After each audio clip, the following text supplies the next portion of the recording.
আপনি আমাকে বেদাতি বললেও আমি নবীর সালাম করে যাব, আমি নবীর দরুদ পড়তে থাকবো। আপনি আমাকে মাজার পূজারি বলেন, এরপরেও আমাকে নবীর দরুদ বন্ধ করাতে পারবেন না।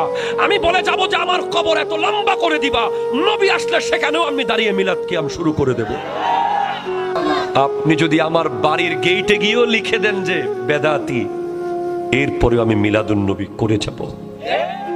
আপনি যদি আমার বেডরুমে ঢুকেও যদি লিখে দিয়ে আসেন যে বেদাতি, এরপরেও আমি নবীর মিলাদ কিয়াম করে যাব। আমার নবীকে বলবো, ইয়া রাসূলুল্লাহ, আপনাকে ভালোবেসে একটু দাঁড়াতাম তাই বেদাতি বলতো, আপনাকে ভালোবেসে একটু মিলাদ করতাম তাই মাজার পূজারি বলতো। বলুক, আমার নবীর সাহাবারা যদি নবীর থুতু মুবারক হাতে নিয়ে মুখে আর বুকে মাখতে পারে বিনা দলিলে, আমরা না হয় নবীর জন্য একটু দাঁড়িয়ে সালাম দিলাম।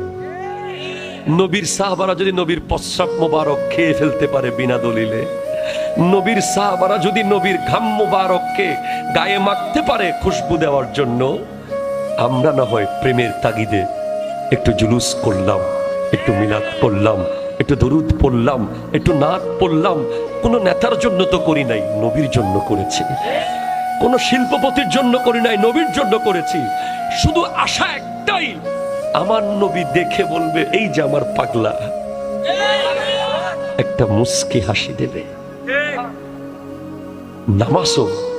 নামাজও পড়বেন আল্লাহর জন্য, নবীর ইজ্জতের জন্য।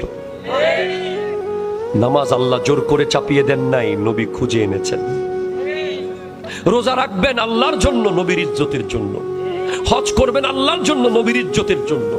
যাকাত দেবেন আল্লাহর জন্য, নবীর ইজ্জতের জন্য। কারণ আল্লাহ দিয়েছেন, নবী নিয়েছেন, আমাদেরকে দিয়েছেন, যাতে কিয়ামতের মাঠে আল্লাহ দেন, নবী নেন, আমাদেরকে যেন জান্নাত দিয়ে দেন। লিল্লাহে তাকবীর বলতে কোনো বাধা নেই, কিন্তু এরপরে লির রাসূলের রিসালাত এটা কঠিন হয়ে যায়। কিন্তু নারায়ে তাকবীর পরপর নারায়ে রিসালাত।